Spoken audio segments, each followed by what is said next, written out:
우리 오늘 이 말씀을 통하여서 나도 너를 정죄하지 않겠다라는 제목으로 함께 하나님의 말씀을 나눠보고자 합니다.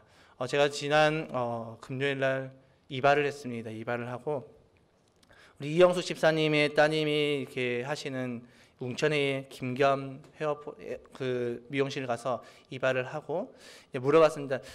제가 그동안에 이게 포마드 머리라고 해서 이렇게 항상 올리고 다녔었는데 그 머리 말고 좀 정장에 잘 어울리는 머리가 뭐가 있습니까? 라고 하니까 이 머리를 추천해 주더라고요. 그래서 그때 머리를 잘 잘라주고 열심히 이렇게 다듬어 주셨는데 역시 전문가의 손길과 또 제가 하는 손길이 정말 다른 것 같습니다.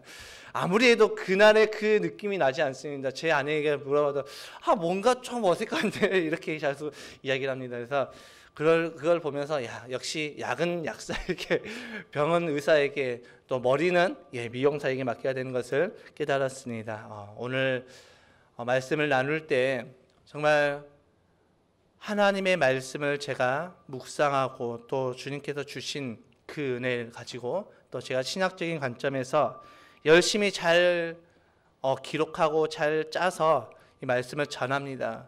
혹여라도 제가 전하는 그 말에 또 마음에 부딪히는 부분들이 있다라면 그런 부분들을 하나님 앞에 기도하시고 내려놓으시고 나에게 주시는 그 하나님의 그 약속의 말씀, 또 나에게 주시는 그 도전의 말씀을 붙잡고 그 말씀을 우리의 삶에 적용하며 나아가는 저와 여러분들의 삶이 되시길 주님의 이름으로 축복합니다. 진퇴양난이라는 말이 있습니다. 나아갈 수도 없고 물러설 수도 없는 그런 상황을 진퇴양난이라고 합니다. 그래서 어떤 선택을 하든지 간에 최악의 결과, 최악의 상황만 닥칠 때에 사용하는 말이 이 진퇴양난입니다. 예수님을 죽이려고 벼르고 있었던 유대인들은 회심의 공격 카드를 가지고 예수님께로 나아옵니다. 그리고 질문을 합니다. 그런데 그 질문이 굉장히 곤란한 질문입니다. 마치 어린아이에게 너는 엄마가 좋아 아빠가 좋아 라는 그 질문처럼 아무것도 선택할 수 없는 질문입니다. 물에 누구랑 빠졌는데 한 사람만 구할 수 있어. 너는 누구를 구할 거야? 라는 정말 그 질문을 받는 사람의 마음을 어렵게 하는 그런 곤란한 질문입니다. 무엇을 선택해도 불리한 질문을 그들은 예수님께 던집니다. 그런데 예수님께서는 이 상황을 단번에 역전시키십니다. 어떤 대답을 하든 불리할 수밖에 없는 상황에서 예수님께서는 아주 명쾌한 대답으로 그들의 계략을 단 한 번에 깨뜨리십니다. 그리고 예수님께서는 우리에게 너무나도 큰 은혜와 도전을 주신 말씀을 오늘 말씀을 통해서 주십니다. 그 말씀은 나도 너를 정죄하지 않겠다라는 말씀입니다. 이 말씀이 영혼을 살리고 이 말씀이 우리에게 영혼 구원의 사명을 주고 있습니다. 오늘 우리는 이 말씀을 통해서 영혼을 구원하는 우리의 사명을 어떻게 감당해야 하는지 함께 말씀을 통해서 나눠보고 또 도전받는 시간이 되기를 주님의 이름으로 축복합니다. 유대인들이 간음을 하다가 현장에서 잡힌 여인을 예수님께로 끌고 왔습니다. 그리고 그들은 예수님께 간음을 하다가 현장에서 잡힌 이 여인을 어떻게 할 것인지 예수님께 묻습니다. 5절의 말씀을 함께 읽어보겠습니다. 5절의 말씀 시작. 모세는 율법에 이런 여자들을 돌로 쳐 죽이라고 우리에게 명령하셨습니다. 그런데 선생님은 뭐라고 하시겠습니까? 여러분, 이 질문은 단순한 질문이 아닙니다. 예수님을 공경에 빠뜨리기 위한 유대인들의 계략이었습니다. 이 질문을 받은 예수님께서는 딜레마에 빠지셨습니다. 예수님께서 빠지신 딜레마가 무엇입니까? 예수님이 이 여인을 용서하고 살려라고는 그 말을 하게 되면 율법을 지키지 않는 상황이 됩니다. 그러면 이 여인을 끌고 왔던 유대인들로부터 이 예수는 율법을 지키지 않았다. 이 사람은 곧 하나님의 말씀을 지키지 않았다라는 그 약점이 잡히게 됩니다. 하나님의 말씀을 자의적으로 해석을 하고 그 하나님의 말씀보다 더 위에 있다는 오해를 받게 됩니다. 그들은 그것을 빌미로 이제 예수님을 고발하고 예수님을 신성모독했다며 죽이려고 할 것입니다. 그들은 어쩌면 이런 대답을 기다릴지도 모릅니다. 반대로 예수님께서 율법에 따라서 그 여인을 죽여라고 한다면 그동안 예수님께서 보여주셨던 그 행보, 그 모습, 그 사랑의 모습, 예수님께서 하셨던 그 말씀과는 정반대의 모습을 보여지게 되는 것입니다. 예수님의 그 말씀과 행동이 다르다는 그 틈이 생기게 됩니다. 유대인들은 그 틈을 놓치지 않겠지요.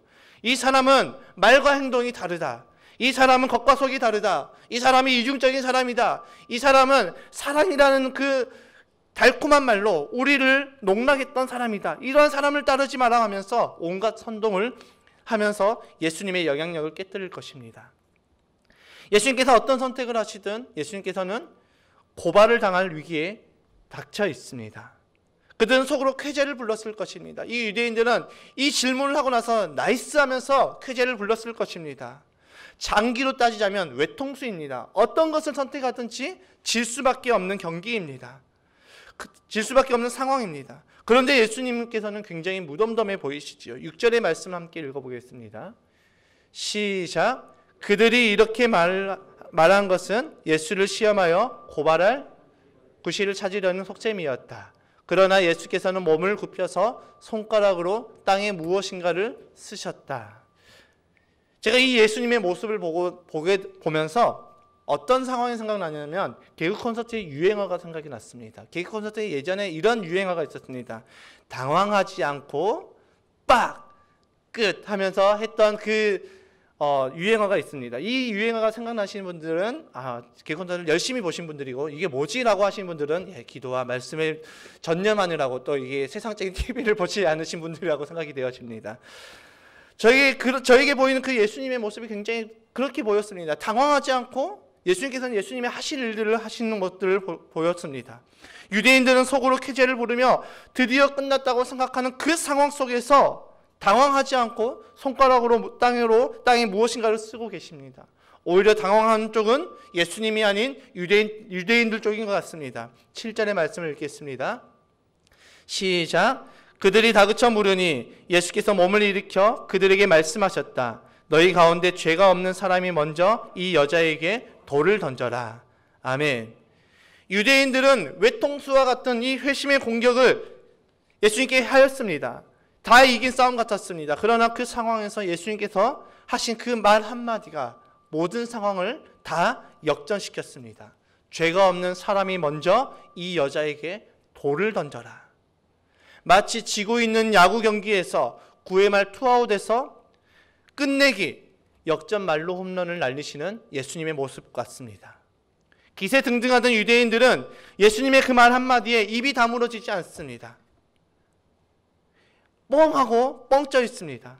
입이 있어도 말을 할 수 없는 유구무원이 되었습니다. 그 말 한마디에 유대인의 그 진영은 갑분싸가 되었습니다. 갑자기 분위기가 싸해졌습니다. 서로 눈치를 보기 시작합니다. 그러다가 하나 둘씩 떠나가기 시작하죠. 9절의 말씀을 함께 읽어보겠습니다.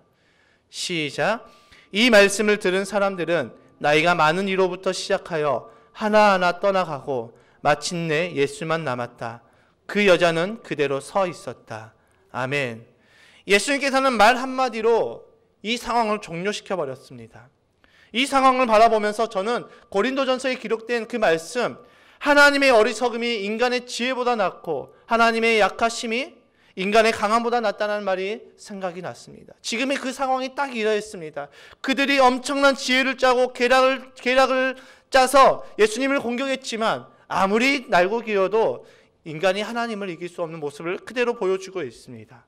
그리고 예수님과 여인만 단둘이 남아 있습니다. 예수님께서 이제 여인에게 질문하십니다. 너를 정죄하던 그 사람들이 다 어디에 있느냐? 그러자 그제서야 그 여인이 고개를 들어서 주변을 살펴봅니다. 그리고 예수님께 대답합니다. 단 한 사람도 없습니다. 그때 예수님께서 여자에게 이렇게 말씀을 해주십니다. 11절 하반절의 말씀을 함께 읽겠습니다. 시작. 예수께서 말씀하셨다. 나도 너를 정죄하지 않는다. 가서 이제부터 다시는 죄를 짓지 말아라. 아멘. 예수님께서 여인에게 하신 이 말씀이 굉장히 인상적입니다. 나도 너를 정죄하지 않겠다. 이 말씀이 저와 여러분들에게 주시는 그 은혜가 느껴지십니까? 유대인들은 사람의 행위를 보고 정죄했습니다. 간음하는 그 여인을 현장에서 붙잡았습니다. 그 여인의 상황과 마음에는 아무런 관심이 없습니다. 죄를 지었고 그 죄를 들켰습니다. 들킨 죄에 대한 형벌만이 남아 있습니다. 그 형벌은 어떤 형벌입니까? 죽음입니다. 우리도 마찬가지 아닙니까? 우리의 죄를 들키지 않았을 뿐 우리도 죽어마땅한 죄를 짓지 않았습니까?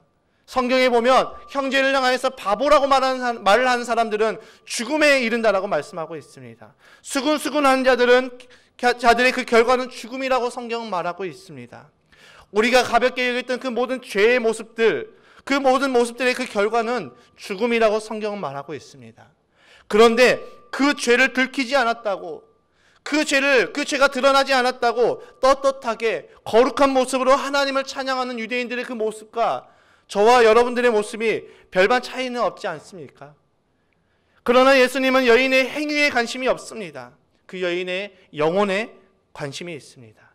다시는 정죄하지 않겠다는 그 말은 너의 행위의 어떠함에 따라서 너를 구원하고 안 하는 그런 조건부적인 구원이 아니라 너의 처지가 어떠하든지, 너의 상황이 어떠하든지, 너의 행실이 어떠하든지 그것은 나와 아무런 상관이 없다. 나는 영혼을 살리러 왔다. 나는 영혼을 구원하러 왔다. 그 영혼의 구원에는 어떠한 차별이 없다. 복음에는 차별이 없다라고 말씀하시는 그 예수님의 사랑이 담겨져 있습니다. 나는 네가 어떤 죄를 지었어도, 네가 모든 사람들에게 손가락질 받을 만한 그런 죄를 지었어도 나는 그것을 상관하지 아니하고 나는 너를 구원하겠다. 나는 너의 영혼을 살리겠다라 말씀하시는 그 사랑의 메시지가 기록되어 있습니다. 나는 너를 네가 어떤 상황에서든 네가 어떤 모습이든 상관하지 아니하고 나는 너를 살리겠다라는 그 약속의 말씀이 기록되어 있는 것입니다.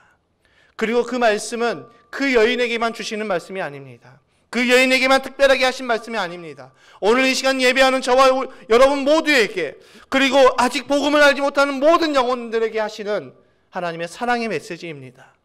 나는 너를 정죄하지 않겠다. 이 말씀 때문에 오늘 우리는 하나님 앞에 나와서 예배할 수가 있는 것입니다. 이 말씀 때문에 오늘 우리는 이 자리에서 주님을 찬양하며 주님의 그 이름을 높여드릴 수가 있는 것입니다. 지난 한 주간 우리의 삶의 모습을 하나님 앞에 나올 수 없는 모습이었습니다. 그런데 예수님께서 우리를 향하여 하셨던 그 한마디, 나는 너를 정죄하지 않겠다. 이 한마디가 우리 모두가 이 자리에 나와서 하나님 앞에서 주님을 찬양하며 주님을 예배하며 주님의 이름을 높여드릴 수 있는 그 힘이 되고 그 은혜가 되며 그 사랑이 되는 것입니다. 오늘 본문을 통해서 율법으로는 사람을 살릴 수가 없고 오직 복음으로만 사람을 살릴 수 있다라고 분명하게 말씀해 주고 있습니다. 여러분, 왜 율법은 사람을 살릴 수가 없을까요? 율법은 명령입니다. 그렇기 때문에 율법에는 하라, 하지 마라로 구분이 되어 있습니다. 거기에 따라서 상벌이 정해집니다. 그렇기에 죄를 짓다 걸리면 죽습니다. 어떤 죄든지 죽습니다. 상황, 환경 필요 없습니다. 내가 어쩌다 한번 지었어, 실수로 지었어, 필요 없습니다. 율법의 입각에서는 모두가 다 죽습니다. 그러나 복음은 사람을 살립니다. 왜일까요? 복음은 명령이 아닌 약속이기 때문입니다. 나의 어떠함에 따라서 상벌이 정해지는 것이 아니라, 나의 행위, 나의 행실에 따라서 구원이 정해지는 것이 아니라 은혜로 우리를 구원하십니다.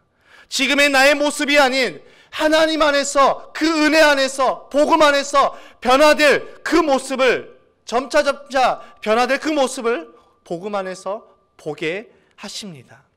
우리 교회는 영원히 변하지 않는 사명이 있지요. 그 사명이 무엇입니까? 바로 영혼 구원입니다. 이 영혼 구원 안에서 제자 삼는 이 사명은 지금의 우리의 세대가 끝이 나고 다음 세대가 열려도 변하지 않는 사명입니다. 이 영혼 구원은 우리 백학교회의 사명이자 트레이드 마크가 되어야 됩니다. 우리가 영혼 구원 안에서 제자 삼는 교회가 되기 위해서 바뀌어야 되는 것이 있습니다. 그것이 무엇입니까? 바로 우리의 시각입니다. 사람들의 시각은 어떠합니까? 여러분, 끼리끼리라는 말을 우리는 잘 사용합니다. 어떤 말입니까? 세상에서 수준이 맞는 사람들끼리 어울린다는 의미의 말입니다. 그런데 문제는 교회 안에서도 이런 모습들이 있다는 것입니다. 물론 우리 교회는 그렇지 않습니다. 그래서 저는 너무나도 감사합니다. 우리 교회는 끼리끼리 어울리지 않는 그 모습들이 없어서 너무나도 감사합니다. 여러분, 많은 사람들은 사람을 볼 때 구별합니다. 어떻게 구별할까요? 도움이 될 만한 사람과 내 인생에 도움이 되지 않은 사람을 구별합니다. 전도할 만한 사람을 구별합니다. 이 사람은 우리 교회에 도움이 될 것 같으면 전도를 합니다. 이 사람을 전도하면 나의 위상이 높아질 것 같으면 그 사람에게 다가가서 전도합니다. 많은 사람들은 영혼을 보는 것이 아니라 그 사람이 가지고 있는 그것들을 봅니다.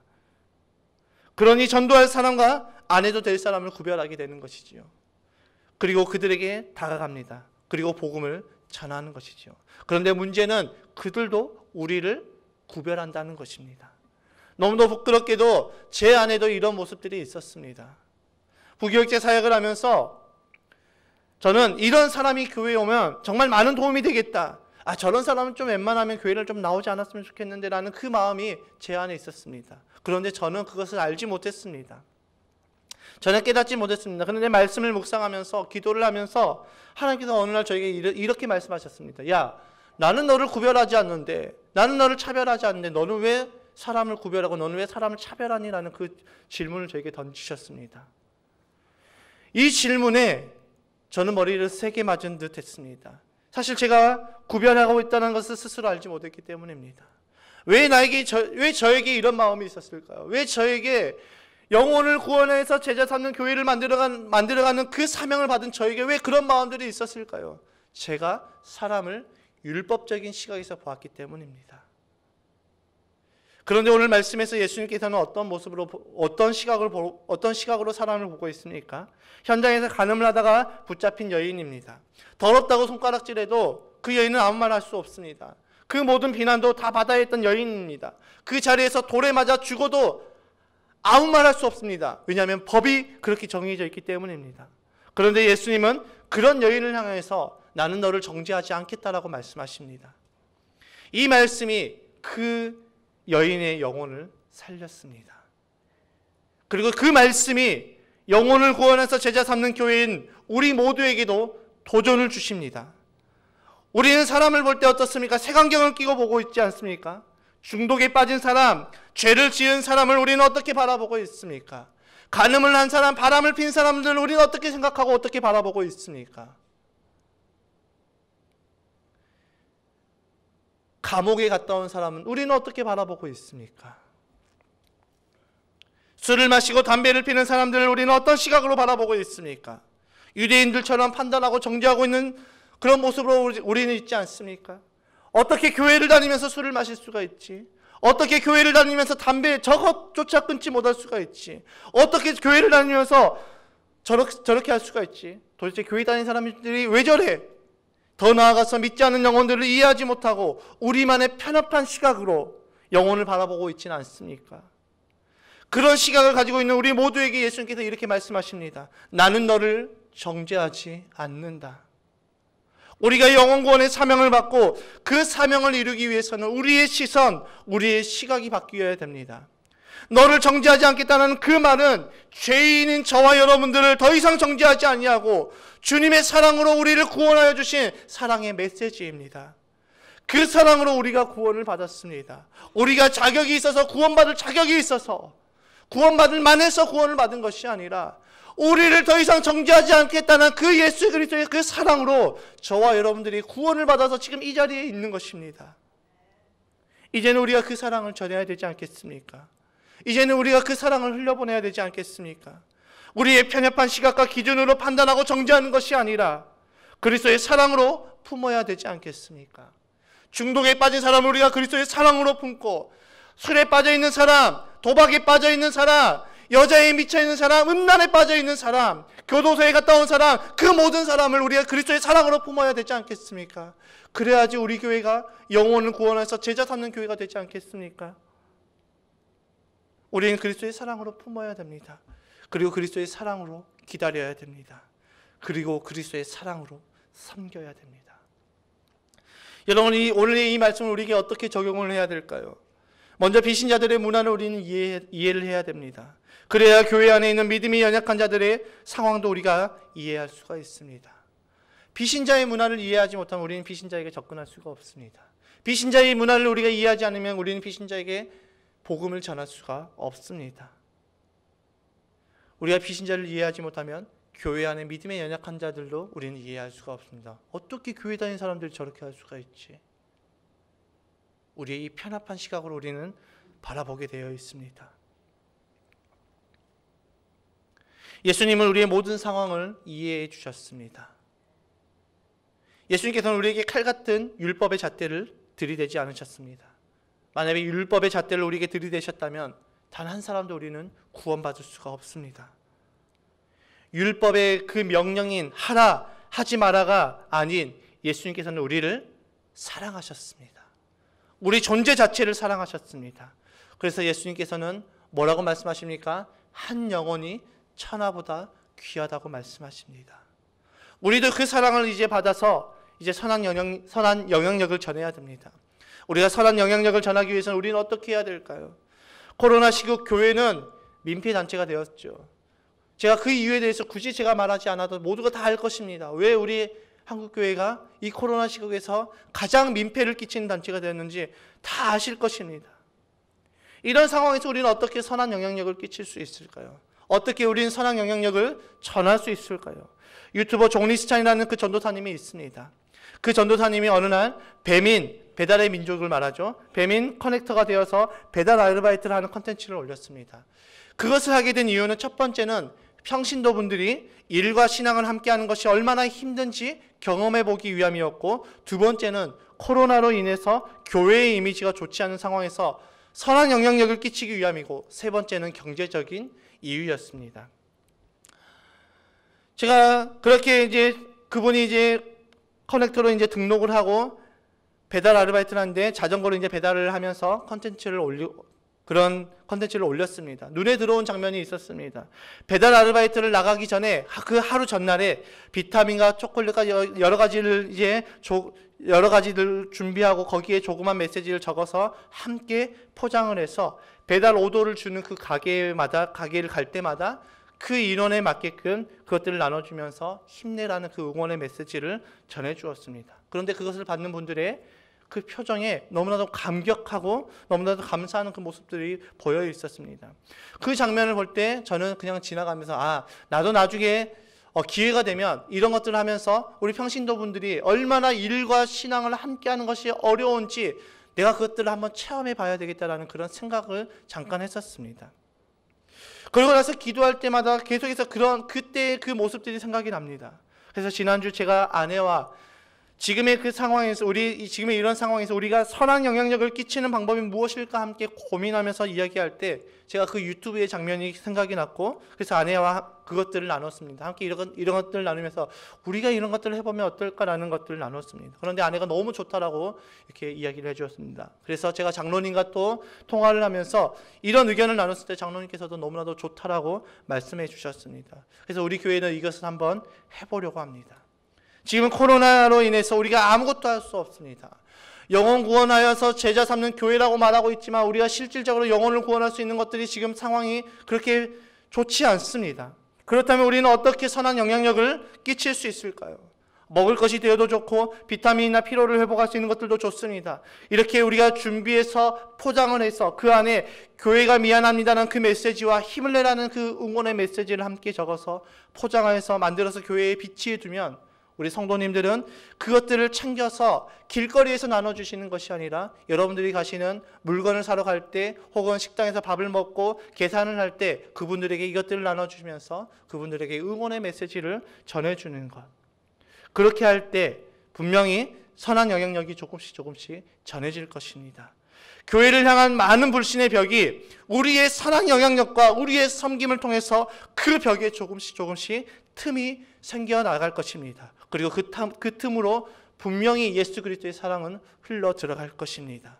그리고 영혼 구원의 사역이 일어날 것입니다. 여러분, 어려운 것이 아닙니다. 여러분들이 길을 가면서 모르는 분들에게 나눠주는 것이 아니라 우리가 물건을 구입하고 계산을 하고 우리의 돈을 낼 때 돈과 함께 내드리는 것입니다. 설마 돈과 함께 주는데 욕하겠습니까? 설마 돈과 함께 주는데 우리에게 비난하겠습니까? 제가 전도해 보니까 가장 힘든 것이 뭐냐면 전도지를 나눌 때 우리의 손이 너무나도 부끄럽다라는 것입니다. 전도지를 나눌 때 이 전도지를 받지 않으면 어떻게 할까라는 그런 생각들이 든다라는 것입니다. 그러나 우리는 정당한 대가를 치르고 그 대가에 플러스 섬김을 하는 것입니다. 그 섬김을 통해서 선한 영향력이 끼쳐지고 그 섬김을 통해서 영혼구원의 사역이 일어날 것입니다.